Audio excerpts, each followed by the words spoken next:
Halo para penjaga lilin, selamat datang di dunia Kopat Nyebong. Cepat bercerita, dengar baik-baik. Zodiac Killer, sang pembunuh paling pintar dan juga narsis. Kasusnya ini nih sendiri sudah ada lebih dari setengah abad, tapi sampai sekarang kasusnya belum juga terpecahkan. Bahkan sudah melibatkan para detektif ternama, pihak kepolisian, serta pemerintahan Amerika. Ada juga nih seorang TikToker sempat viral di tahun 2024 karena dia ngeklaim kakeknya ini adalah Zodiac Killer. Jadi selama puluhan tahun, dia kayak menemukan bukti-bukti atau clue-clue tentang kakeknya lah. Jadi siapa sih Zodiac Killer ini? Bahkan sampai sekarang pun masih dibahas.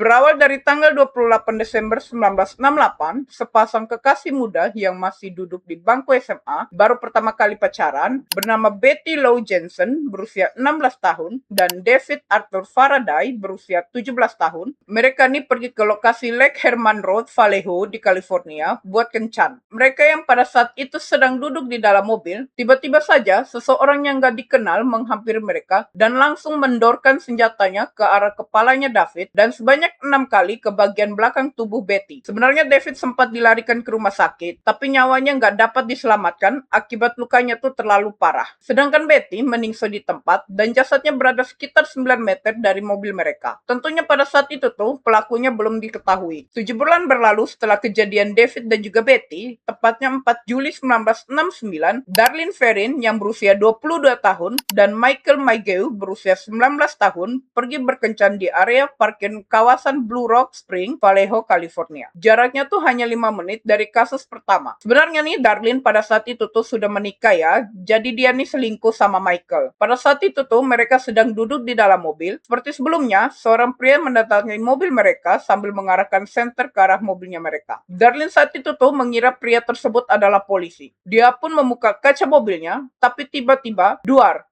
Satu peluru melayang menembus leher Darlene dan Darlene pada saat itu tuh langsung terkulai di setir mobilnya. Michael yang panik berusaha membuka pintu sambil memegangi tangannya yang terluka akibat tembakan tadi yang tembus tuh ke tangannya. Padahal pria itu tuh sempat pergi menjauh dari mobil, tapi mendengar teriakan Michael, dia nih balik lagi dan langsung duar 4 peluru, masing-masing 2. Gak lama kemudian, beberapa menit dari tanggal 4 ke tanggal 5, 3 orang pemuda nih menemukan mobil mereka. Langsunglah lapor polisi. Sayangnya, Darlene ini nggak selamat, sementara si Michael ini selamat dan dirawat di rumah sakit. Setelah pulih, dia menceritakan kepada polisi bahwa pria yang menyerangnya itu berkulit putih, dengan wajah besar dan tubuh gemuk, tingginya sekitar 5 kaki dan 8 inch, atau kurang lebih sekitar 173 cm, dengan berat sekitar 195 sampai 200 pon, atau sekitar 88 sampai 91 kilo. Memiliki rambut ikal kecoklatan, serta nggak pakai kacamata. 2 bulan setelah penyerangan kedua, tepatnya 27 September 1969, ada sepasang muda-mudi bernama Brian Hartner, 20 tahun, dan Cecilia Shepard, 22 tahun. BTW mereka ini CLBK ya. Mereka ini sedang piknik di pinggir danau Berryessa di Napa County, California. Ketika sedang asik nih mengobrol di pinggir danau, tiba-tiba saja seorang pria nggak dikenal muncul lalu langsung mengikat dan mencucuk mereka berdua. Coba kalian bayangin, lagi asik nih duduk di tepi danau sambil ngobrol, lalu ada orang yang nggak dikenal tiba-tiba main ikat saja pakai tali, terus tiba-tiba ngeluarin senjata dan mulai cucuk kalian. Pas ditemukan nih, mereka langsung dibawakan ke rumah sakit. Sayangnya Cecilia nggak selamat, sementara Brian ini selamat. Karena Cecilia nih mengalami 10 tusukan, sedangkan si Brian ini 6 tusukan di punggungnya. Menurut keterangan Brian, Cecilia ini bilang sama dia, aku kok ngelihat kayak ada laki-laki yang sembunyi-sembunyi ya di belakang pohon, dan laki-laki ini nih ngeliatin kita terus. Nah, setelah lama si laki-laki ini nih bersembunyi di balik pohon, dia muncul nih pakai penutup kepala mirip Algojo dan pakai pakaian yang di dadanya itu tuh ada sebuah simbol. Orang ini juga membawa senjata dan pisau yang berukuran panjang. Nah, karena topeng yang dipakai ada bolongannya, Brian nih bisa memberikan info tentang pelakunya. Yang jelas di balik topengnya itu, seorang pria tingginya 5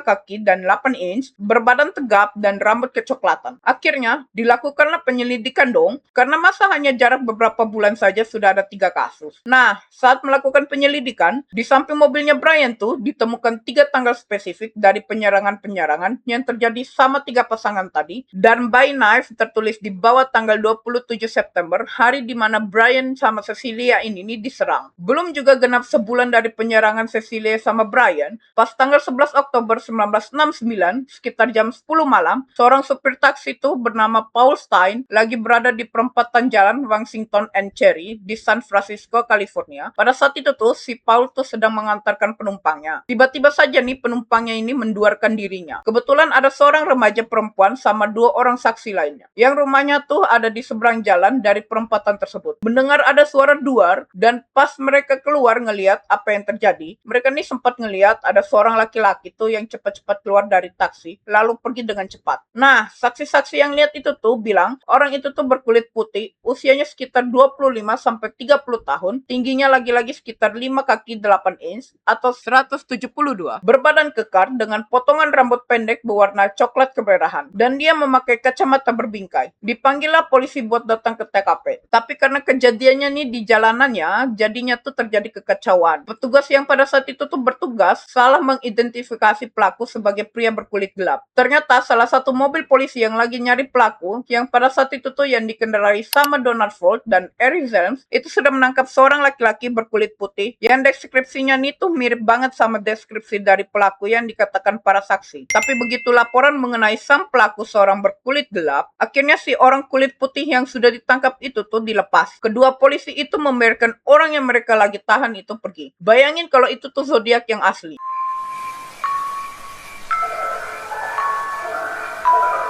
Walaupun belum bisa dipastikan, dipercaya pada saat itu tuh bahwa kasus-kasus yang tadi kita bahas itu dilakukan sama satu serial killer. Kenapa? Karena selama teror penghilangan nyawa itu terjadi dari tahun 1969 sampai 1974, masalahnya 3 kantor surat kabar di San Francisco itu menerima banyak banget surat-surat dan kode-kode misterius yang semuanya terlihat datang dari satu orang. Jadi nih, kasus dari Darlene sama Michael yang terjadi di 31 Juli 1969 muncul untuk pertama kalinya. Ada 3 surat yang dikirimkan ke 3 kantor surat kabar. Surat-surat ini adalah surat-surat yang bercapos dan memiliki perangko. Dan mereka datang ke Vallejo Time Herald di San Francisco Chronicle dan The San Francisco Examiner. Dalam isi 3 surat itu tuh hampir identik sama, tentang pengakuan atas kejadian 2 pasangan pertama yang kehilangan nyawa mereka di mobil, Betty L. Jensen, David Arthur Faraday, sama Darlene Ferrin, Michael Magau. Di surat ini nih, si penulis itu menuliskan secara rinci mulai dari tentang korban-korban, senjata yang dipakai, jumlah duar yang dilepaskan, sampai merek amunisi yang dia gunakan. Setiap surat juga dilengkapi sama sepertiga kriptogram dengan simbol 408 yang kemudian diberi nama Z408 dan merupakan identitas dari sang penulis, dan di dalam surat-surat ini dia juga bilang bahwa dia akan menghabisi nyawa lagi kalau surat dan sandi yang dia kirim itu tidak dipublikasikan di halaman depan masing-masing surat kabar. Dan paling lambat tuh tanggal 1 Agustus 1969. Pastinya pada saat itu tuh kantor-kantor surat kabar pada puyeng banget. Karena kan memang terjadi penghilangan nyawa pada 2 pasangan. Mungkinkah sang pelaku yang asli yang mengirimkan mereka surat-surat itu? Tapi lagi-lagi di dalam surat-suratnya itu terlalu banyak detail yang nggak mungkin orang awam tahu. Akhirnya besokannya juga DSF Chronicle itu menerbitkan kriptogram tersebut di halaman 4 mereka dengan kutipan kepala polisi Vallejo, Jack Steele, bilang bahwa pihak kepolisinya itu nggak yakin bahwa surat-surat ini nih sebenarnya ditulis sama sang pelaku. Bahkan mereka nih juga menantang bilang kalau misalnya memang itu pelaku aslinya, coba kirimkan lebih banyak surat dan lebih banyak fakta buat dibuktikan kalau dia itu pelaku aslinya. 4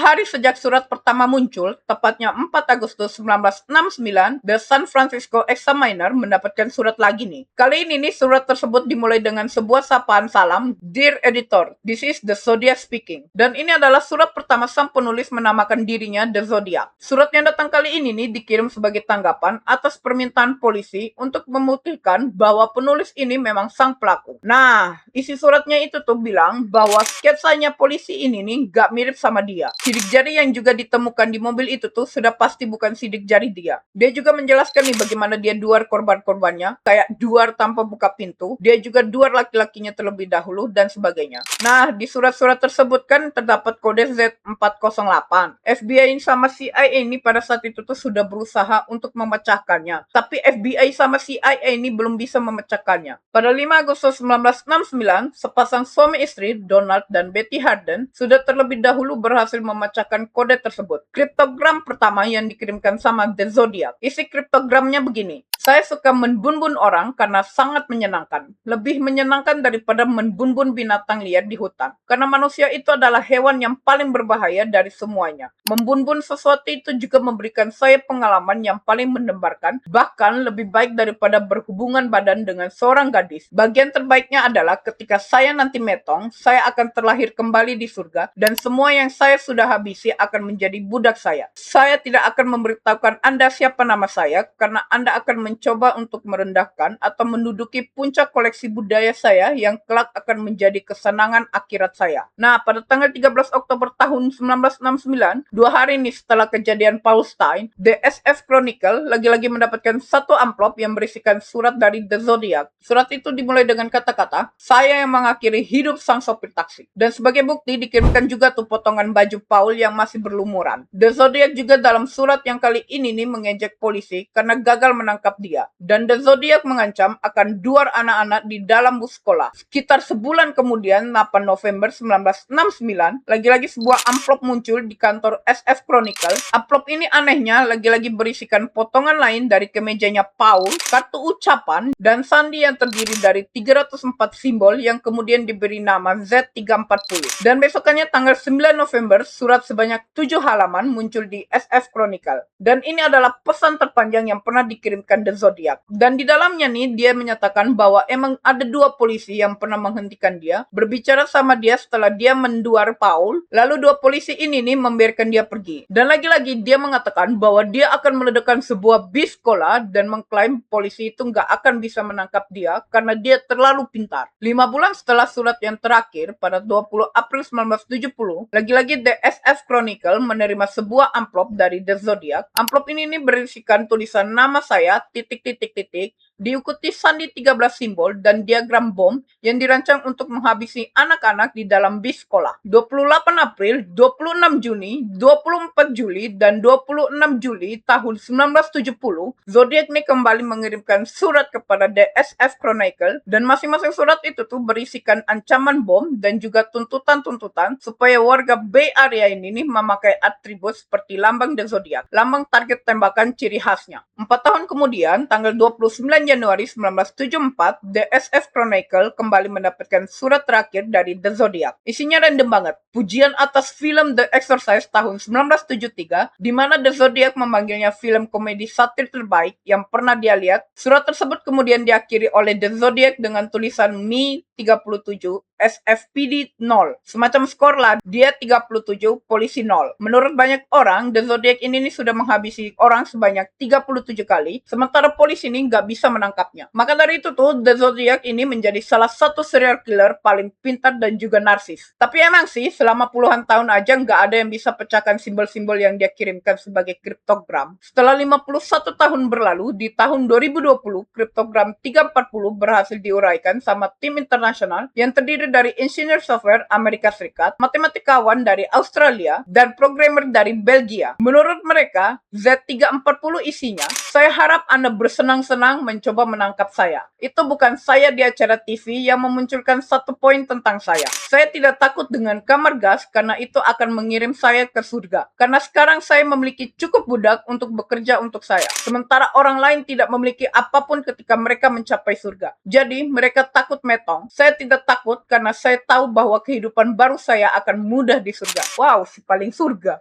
Meski tim ini sudah kasih temuan mereka ke FBI, tetap saja nih pesannya belum bisa ungkap apapun tentang identitas Zodiac. Walaupun polisi ini sudah menyelidiki dan punya banyak tersangka, tapi belum satu pun yang bisa diidentifikasi siapa Zodiac Killer.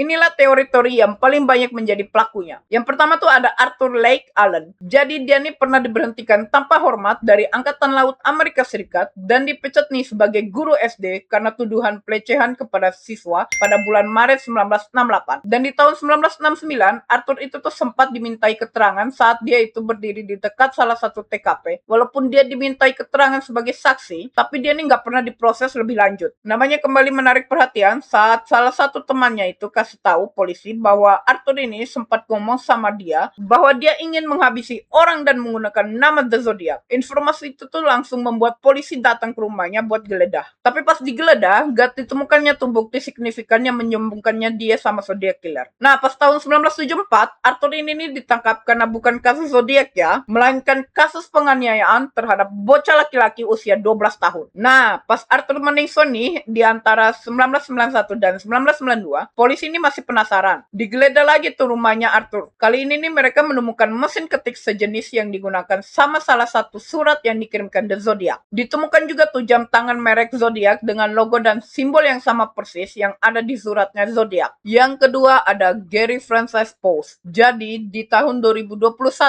ada nih satu kelompok grup yang terdiri dari mantan jurnalis, intelijen militer, penegak hukum, dan akademis yang menamakan grup mereka tuh sebagai The Case Breakers. Jadi menurut mereka nih dari sketsanya Zodiac Killer berdasarkan saksi mata, ada beberapa fitur-fitur di wajahnya tuh yang lumayan signifikan mirip. Nah, berdasarkan gambar yang ditemukan di rumahnya Gary ini nih punya luka di dahinya yang mana mirip banget sama lukanya Zodiac Killer. Ditambah lagi Will, teman lamanya Gary, bilang bahwa sifatnya keras banget. Terlihat nih dari waktu berburu, dia nggak segan-segan membun-bun dan memperlakukan bangkai binatang dengan cara keji. Gary juga diduga pelaku hilangnya nyawa Cherry Jo Bates, remaja perempuan berusia 18 tahun di Riverside, California pada Oktober tahun 1966. The Case Breakers mengungkapkan bahwa Gary ini membagikan senjata dan peluru kepada warga setempat yang dia kenal menjelang kematiannya. Media The Sun juga secara eksklusif memperoleh dokumen yang menunjukkan Gary memiliki catatan kriminal dan sempat dikurung di fasilitas kesehatan mental California. Ada juga catatan pengadilan dari tahun 2016 yang mengatakan bahwa Gary itu tuh sempat ditangkap dan dipenjara karena menyerang dan melukai istrinya sendiri. Tapi ya pada akhirnya Gary juga nggak pernah diperiksa lebih lanjut karena telah meningsoi di tahun 2018. Dan terakhir, ada Richard Hoffman yang viral pada tahun 2024. Karena ada akun Titi bernama gvoid_3.0 mengaku bahwa kakeknya tuh adalah Zodiac Killer. My grandpa is the motherfucking Zodiac Killer, and this is not clickbait, so please, I need the power of the internet to share this, bookmark it, and blow my comment section up. I want to start off by saying this is not just based off physical appearance. I typed in my grandpa's name on Google the other day, and to my fucking surprise, internet sleuths have been throwing my grandpa's name around for years, connecting him as the Zodiac motherfucking killer. As you can see here in all these pictures on the screen somewhere, that it looks exactly like my grandpa. Jadi kakeknya Jivo ini seorang polisi ketika malam kejadian kasusnya Michael dan Darlene, di mana si Richard ini sedang berkeliling dan gak pakai seragam polisi. Nah, pas kejadian, Richard ini polisi pertama yang datang ke TKP. Bahkan dia juga sudah menyentuh korban dan memindahkan dompetnya Michael. Bisa dibilang jatuhnya kan sudah mengganggu TKP. Tapi menurut laporan TKP, tidak ada kerusakan di TKP. Ditambah dari kesaksian Michael yang selamat, dan di malam kejadian, Michael bilang nih ke Darlene mereka lagi diikutin. Tapi Darlene membalas, dia hanya cemburu, jangan khawatir. Jadi Jivo ini menduga Darlene selingkuh dengan kakeknya. Diketahui juga Richard ini juga tukang selingkuh. Makanya pas Darlene kencan sama Michael nih, dibuntuti sama si Richard karena cemburu dan juga emosi. Sampai dia coba menghabisi mereka berdua. My grandpa was a Vallejo police officer. Yes, the same area where the Zodiac killer's killings took place. Darlene Farron and her boyfriend Micah were driving around Vallejo one night, a night that my grandfather happened to be on duty, driving an unmarked police car and wearing plain clothes. Who ended up surviving the shooting said that they were being followed around by this car all night in Vallejo before they pulled into Blue Rock Springs. They said when they parked, the car pulled in, a man hopped out of the car, and Darlene, the girl who passed away, said, "Oh my God, that's Richard. He's gonna kill us both." Apparently, she was dating a police officer in Vallejo behind her husband's back. She was apparently a thotty. Rest in peace, Darlene Ferrin. So this guy in her passenger seat is one of her many boyfriends. And it was well known by her friend group that she was dating a Vallejo cop, although she never told them the Tukang selingkuh bertemu tukang selingkuh, jadinya minus kan? Dan dalam serial dokumenter di Netflix, This is the Zodiac Speaking, Michael menyebutkan bahwa Darlene ini sempat kasih tahu dia bahwa orang yang cemburu seorang pria bernama Richard. Ada bukti lainnya bahwa Darlene dan Michael ini di luar pakai pistol ukuran 9 mm. Kebetulan juga nih polisi setempat sedang ganti revolver mereka dengan pistol 9 mm. Richard juga nih punya tinggi, berat badan, gaya dan warna rambut yang mirip banget dengan laporan para korban dan saksi mata. She was in a library doing her homework. She had just moved from Nebraska. Nebraska, why do I mention that? Because my grandpa lived in Nebraska. My mother, biological mother, was born in Nebraska. My grandpa was also in the Navy. Sherry Bates' brother was also in the Navy. This is weird, right? It's all coming together. Well, this murder took place. She was at the library studying one night. She leaves and gets shot up where they found a poem handwritten underneath a motherfucking desk. And forensic analysis and handwriting analysis say that is the exact writings of the Zodiac. And they say that this is possibly the first killing that the Zodiac ever did. Well, this letter was initialed RH at the very bottom. RH, Richard Hoffman. Forensic analysis experts said that that letter was written by the Zodiac. So why is no one connecting this to my motherfucking grandpa? Somebody tell me why. It is said that my grandpa and Darlene, the one who got shot in Blue Rock Springs, had a romantic sexual relationship behind everybody's back, behind my grandma's back. Let's talk about his character. My grandpa's character, he was known in my family to be abusive, controlling, manipulating, and also unfaithful to my grandmother. That they also say that the crime scene was tampered with. Why did Darlene's family get a call that she was shot before the cops even knew about it? And that call was placed by a payphone outside of Vallejo Police Department. Someone tell me that. And my grandpa was first on scene to that shooting. And later it was revealed that that scene was tampered with. My grandpa showed up on scene within 5 minutes of the shooting being reported. He sent away the officers that responded with him. Who sends away responding officers on a possible double murder?